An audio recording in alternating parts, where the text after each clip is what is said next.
Hello and welcome to this webinar on ISO 50001-2018. My name is Melanie Blackmore. I'm the Managing Director of Blackmores. I'm joined by Paul Robinson, who's Managing Consultant here at Blackmores, who's going to take you through this webinar today. But just first of all, I'd like to put into context in terms of the news that's been published today. It's the final call, says scientists, and the most extensive warning yet on the risks of rising global temperatures. After 3 years of research and a week of haggling between scientists and government officials, the Intergovernmental Panel on Climate Change has issued a special report today on the impact of global warming at 1.5 degrees Celsius. It states that the world is now completely off track, heading instead towards 3 degrees Celsius. The report highlights that global emissions need to decline by 45% from the 2010 levels by 2030. So what can businesses do about helping to meet this target? Well, ISO 50001 is the global energy management standard, and it could significantly help to reduce energy consumption and carbon emissions. Adopting the ISO 50001 standard may be the best energy efficiency pathway for your organisation to not just help the environment, but also to meet other regulations, such as European Regulation for Energy Savings, ESOS. The compliance deadline for the Phase 2 of ESOS is December 2019, and those businesses that are certified to ISO 50001 will simply need to inform the Environment Agency rather than submit time-consuming and expensive ESOS energy audit reports. At Blackmores, we have been implementing energy standards for many years now. So to keep you up to date with the latest version of ISO 50001-2018, I'd like to introduce Paul Robinson to you, who will highlight the changes, the benefits, and how you can implement the International Energy Standard ISO 50001-2018. Over to you, Paul. Thank you, Mel. So, welcome everybody. Today we're going to talk about 50001-2018, and we're going to run you through what the main changes are between the 2011 and the 2018 versions of the standards. We're going to also talk about the key benefits of 50001-2018, and also how Blackmores can help you to achieve and maintain the ISO 50001 certification.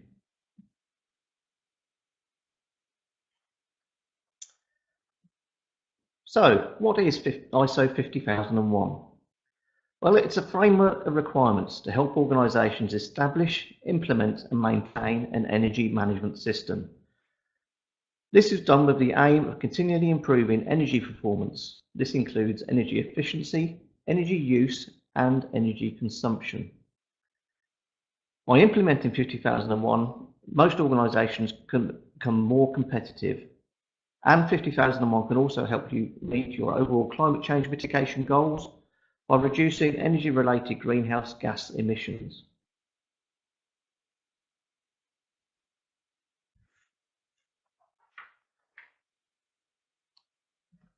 Just going to talk about some of the key definitions within ISO 50001. The first one relates to energy performance. The standard requires us to continually improve energy performance. So what does this mean? Well, energy performance is the measurable result related to energy efficiency, energy use, and energy consumption. The definition of energy efficiency is a ratio or other qualitative relationship between an output of performance, service, good, commodities or energy, and an input of energy. Energy use relates to the application of energy. And finally, the fourth key definition here is around energy consumption, which is the quantity of energy applied.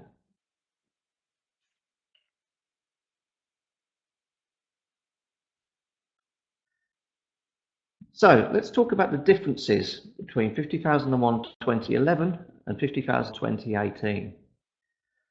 The first main change is the adoption of the Annex SL high-level structure. This structure has been applied to many ISO standards now, and ISO 50001 is pretty much the final of main standards to adopt this change.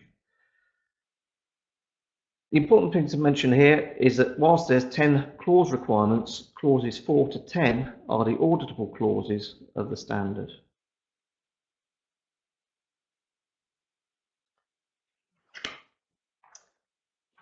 To expand on this further, the requirements of the standard are built around the plan, do, check, act model. This requires us to think about, in the first instance, planning, considering the internal and external issues that are affecting the organisation and the needs and expectations of interested parties. This enables us to conduct our planning activities, the output being a set of objectives which we can then implement. This is undertaken through doing, through the support and operation clause on the right-hand side of the diagram. Then we can check through performance evaluation activities. This enables us to understand whether we've actually achieved our objectives.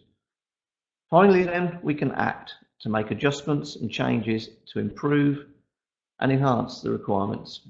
That leads us back to our planning activities.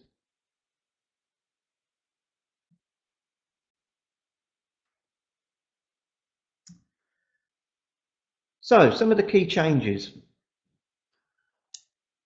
First key change within the standard is around terms and definitions. There's been a lot done with regards to the terms and definitions to enhance them and actually add to them. This is with the hope of enhancing and refining the requirements. There's now 40 terms defined within the 2018 version of the standard versus 28 in the previous edition. 18 of these terms are new, 13 of which have been adopted from the high-level structure change, while 5 are specific to energy requirements. The 5 specific terms are energy performance improvement, static factors, relevant variables, normalization, and energy performance indicator value. 5 terms from the 2011 version have been removed. These relate to energy services, correction, preventive action, record, and procedure.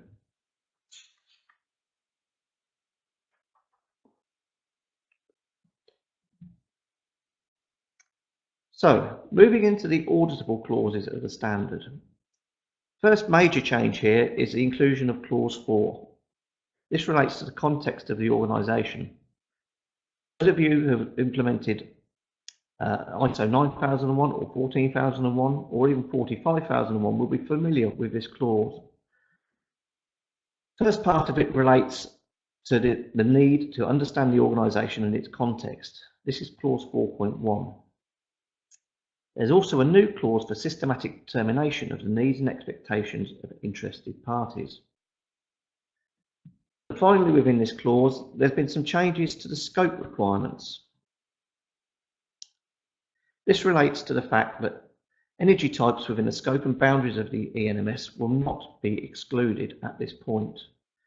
The organisation shall ensure that they have the authority to control their energy efficiency, energy use, and energy consumption within the set scope and boundaries of the management system.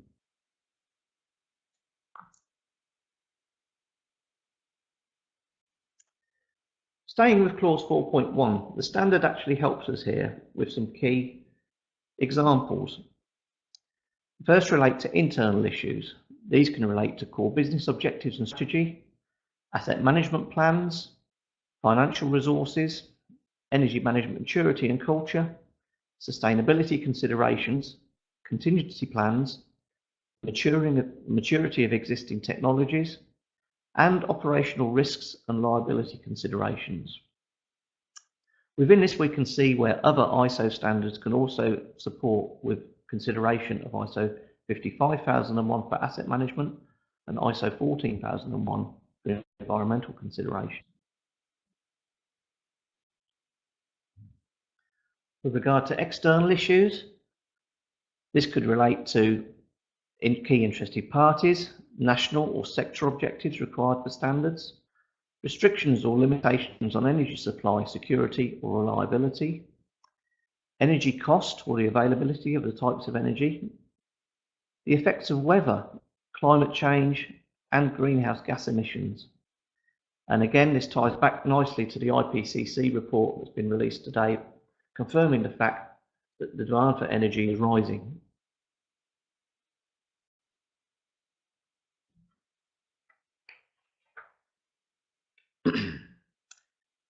Moving into clause 5. First part of this relates to leadership and top management commitment. This area has been significantly strengthened, with 5.1 requiring new demands to actively engage and demonstrate leadership for the effectiveness of the energy management system. This means that leaders within organisations have to get involved, and it moves energy management really into the boardroom. The term management representative is no longer used. This has been removed from the standard. However, within 5.3, the standard requires us to identify roles, responsibilities, and levels of authority, and to establish an energy management team. Again, this takes us back to the definitions of what a team can be, noting that a single person can perform the role of the team.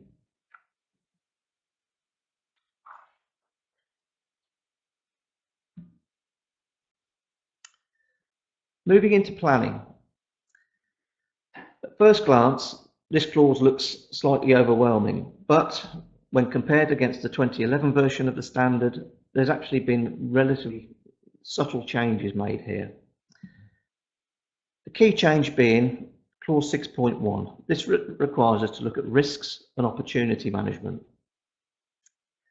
Clause requires organisations to determine and, where necessary, take action to address any risks or opportunities that may impact either positively or negatively the ability of the management system to deliver its intended result.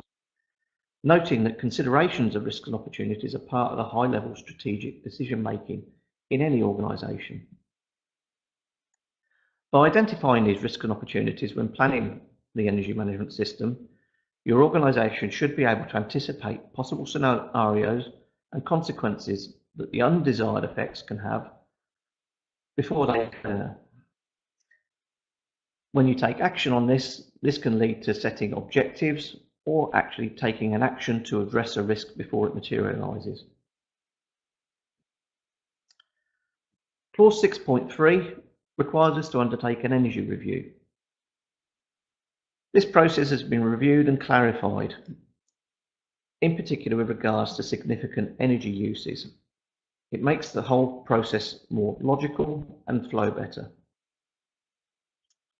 This leads us into setting energy performance indicators, or ENPIs, energy baselines, and then finally we can plan for how we're going to collect energy data.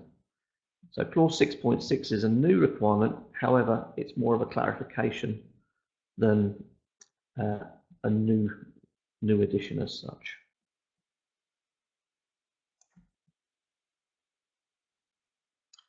The whole process is outlined in this diagram, which is included in the annexes of ISO 50001-2018. This breaks the energy process down into a strategic and tactical level. The strategic level requires us to look at our requirements in clause 4.1, 4.2 and 6.1. We identify those internal and external issues, those needs and expectations of interested parties, identify risks and opportunities, and then take action to address those risks and opportunities. At the tactical level, we undertake energy review. This requires us current energy types, look at our past and current energy uses, and look at our past and current energy consumption. Our energy review then leads us to identify significant energy uses, relevant variables, look at current energy performance, and look at the personnel that can affect energy use, and determine and prioritise opportunities for improving energy performance. This then leads to energy consumption trends future energy use and consumption, opportunities for energy performance improvement, significant energy uses, EMPIs, energy baselines, and energy objectives, targets, and action plans being defined. Final requirement is to identify and document an energy data collection plan.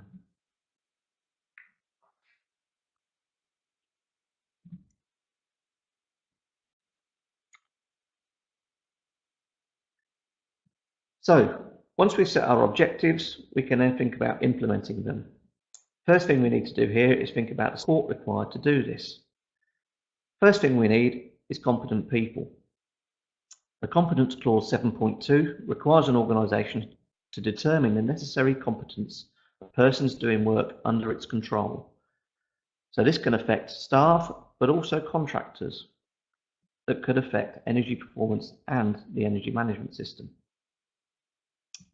In addition, this requires organisations to evaluate the effectiveness of actions taken to acquire the necessary competence.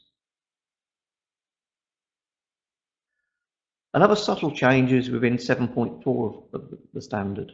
This relates to communication. The standard requires us to think about external communication and not solely think about internal communications. The new clause is more prescriptive in respect of the mechanics of the communication as well, including requirements as to what needs to be communicated, when, how, who to communicate to. It also requires what communicated information should be consistent with information generated within the energy management system. Finally, in this section, clause 7.5 relates to documented information. And again, if you've implemented 9001 and 14001, this is a term that you're going to be familiar with. It's now used as a term and a replacement term for documents and records.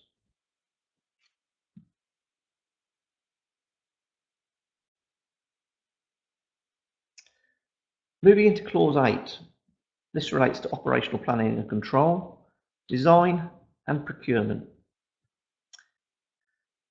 There's not major changes here, but there have been some add-ons to the requirements that should be noted. Within clause 8.1, this requires us to think about controlling the changes and reviewing the consequences of unintended changes. It also requires us to ensure the control of outsourced significant energy uses or processes related to those significant energy uses. It also requires us to think about the documented information that needs to be kept to the extent necessary to have confidence that processes have been carried out as planned. This is important as this is the evidence you will need to demonstrate compliance. The next clause relates to design. This clause is largely similar in extent to clause 4.5.6 in the 2011 edition, but the following amendment should be noted. The new clause explicitly states that performance over the planned or expected operating lifetime should be looked at when considering energy improvement opportunities and operational control in the design of new, modified and renovated facilities or equipment that can have a significant impact on energy performance. Finally, clause 8.3 relates to procurement. This is largely similar in extent to clause 4.5.7 in the 2011 edition, but the following amendment should be noted. It is explicitly required that specifications are defined as applicable for the procurement of equipment and services, but it now also requires the purchasing of energy to be considered within this clause as well.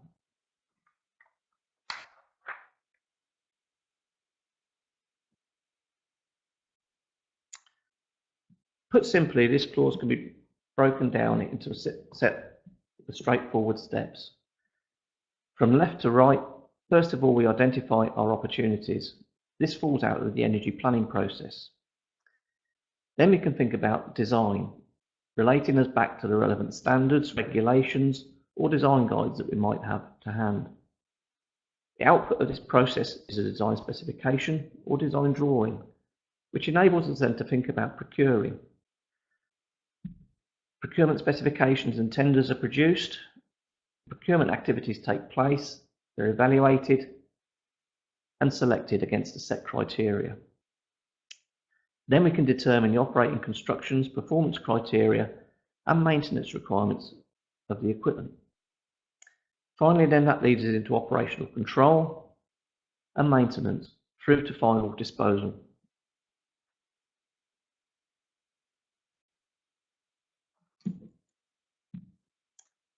Moving into Clause 9, this relates to performance evaluation. Clause 9 requires us to monitor, measure, analyse and evaluate energy performance and the energy management system. It also requires us to conduct management review, and these are two areas where the main changes have taken place. Within Clause 9.1, there are some additional requirements. We're now required to determine methods for monitoring, measurements, analysis and evaluation. And there's unambiguous requirements for documented information, both from investigation and response after deviations in energy performance, as well as from results of monitoring measurement activities. In Clause 9.3, management review requires us to demonstrate an undertaking of the energy management system. There's some additional input and output requirements that need to be considered for the energy management review. So it's important, if you're reviewing this, to look at the inputs and outputs against your existing management review process and consider whether any changes need to be made.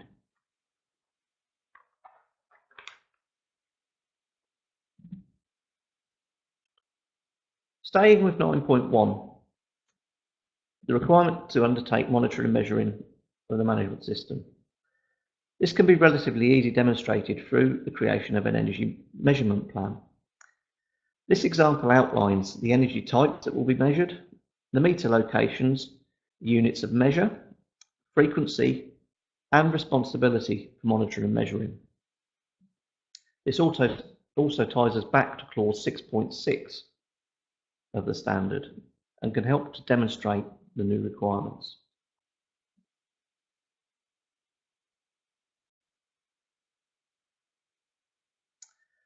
Final clause relates to Clause 10. This relates to improvement.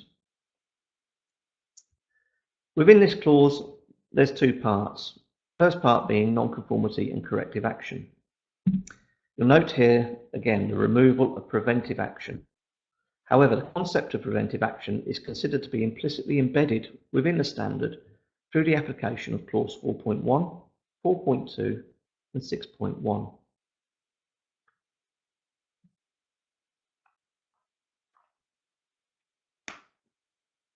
So there are major changes to the standard. From experience, we see generally that organisations understand and implement the standard well, but we also note some areas where things can go wrong. Some examples of this can be when the energy management system isn't aligned with the organisational objectives. There may be a lack of financial resources available for investment in energy saving opportunities that have been identified. The energy management system can be owned by one person or department, and thus it doesn't get embedded within the business. Sometimes we see systems implemented in a very short time and that haven't been properly established. There can be confusion as to who is responsible for deviations in energy consumption. The key point here is who responds to that. There can be examples where there's lack of top management commitment, or a lack of awareness amongst staff, or where staff are able to override manual controls, thus increasing energy use. Sometimes we see poor record keeping and general housekeeping, or a lack of attention to monitoring and measurement, where results and trends can start to deviate from expectation. However, noting this, we also see areas where ISO 50001 can bring significant benefit, mainly with reduced cost savings achieved from implementing objectives. This can in turn lead to CO2 reduction as a byproduct of this, and improved asset life. We also see it made easier to demonstrate legal compliance, as well as savings in kilowatt hours, and formalised design and procurement activities. All of these things taken together generally lead to performance improvement.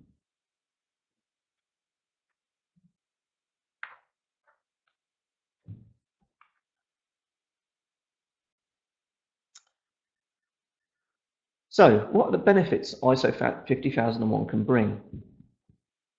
If you have an existing ISO 14001 system in place, you might want to consider implementing 50001 if energy consumption is a significant environmental aspect. This in particular relates to large organisations such as data centres, industrial facilities, large sites with multiple buildings, large organisations, and it can be used as a route to demonstrating compliance with the Energy Savings Opportunity Scheme, or ESOS.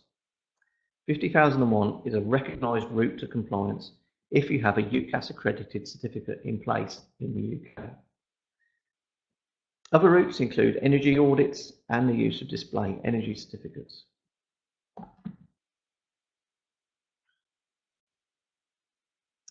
So, how can Blackmores help you to implement ISO 50001? Well, we can conduct gap analysis against the requirements of the 50001 standard. We can support during establishment of the energy management system. We can help by conducting energy audits and reviews. We can support during external certification and surveillance visits. And we can support with the ongoing management and maintenance of the EnMS.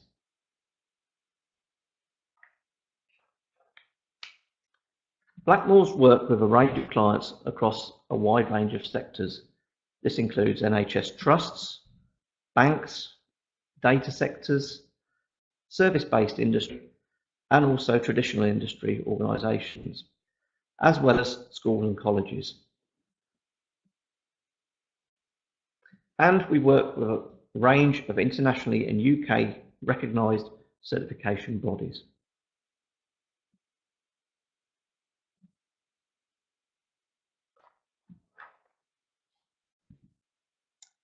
So we've looked at 50001 and the role it plays. However, looking at the future, as Mel mentioned earlier, ESOS is coming up. Round 2 is expected to take place in December 2019. And as mentioned previously, ISO 50001 is a recognised route to demonstrating compliance with this important set of regulations. There's also ongoing development of 50001 supporting standards. Existing ones available include ISO 50006, ISO 50015. These are important support standards and help support the understanding and implementation of 50001 in any organisation. We also need to consider wider implications. This could relate to the UK after Brexit, with future revisions of energy legislation and future energy policy and strategy. There's also an important set of standards coming out for the series of building performance and efficiency. This relates to ISO 52000. And again, there's a family of standards supporting this important range of standards. So thank you for listening. I hope that was useful. We're now going to have some questions and answers. Great, that was fantastic. Thanks very much, Paul, for sharing your knowledge and all the latest information on the latest version of ISO 50001-2018.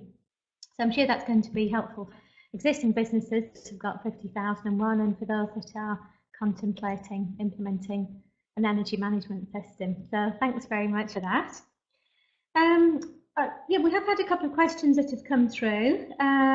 So we've got a few minutes to ask those. The first one being is, how long have businesses got to migrate to the new standard? Good question. So the standard was released in August 2018, and there is a 3-year transition period. So organisations have to have completed the transition by the 21st of August 2021. Okay, that's great, thank you. And another question is, are companies expanding? Can we still apply for ISO 50001? So I guess that's where a company's maybe have got one site, but they might be acquiring additional sites, or just more people, so using more energy. Can they still use 50001? Absolutely, yeah. So the company in question needs to look at the scope and boundaries of certification. That scope and boundaries can be expanded over time to include the new sites as they expand. But also when they do expand, they'll see an increase probably in energy use, and that needs to be considered when they're doing their energy review, but also needs to be considered when they're setting their energy performance indicators, so they get a measure of efficiency, as well as looking at consumption as well. So certainly it's possible to do so. Yeah. Oh, great. Okay, lovely. So I guess, you know, the bigger the company grows, the more they're going to be, they're looking to reduce their costs as well, their overhead costs. So I guess that's a good way forward. Yep. Great. Finally, Tampa, one quick question. If I want to use ISO 50001 to comply with ESOS, when do I have, sorry, how long do I need to allow to be certified?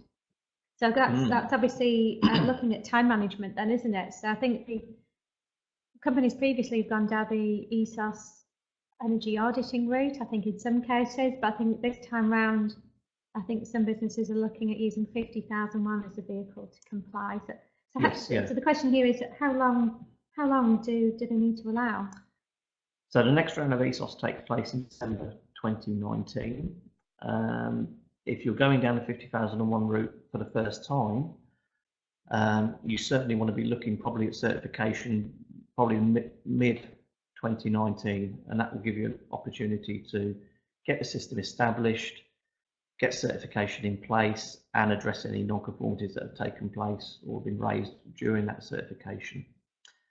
I guess the other key opportunity here is for organisations who've previously undertaken energy audits, and they can use those energy audits to inform the creation of an energy review which supports the 50001 implementation.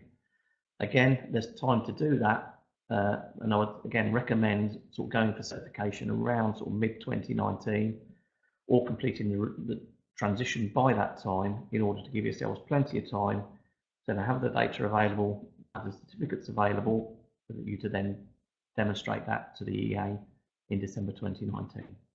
Great, thank you very much, Paul. That's lovely. So that's all we've got time for today. But if you've got any further questions to ask them, please get in contact with us.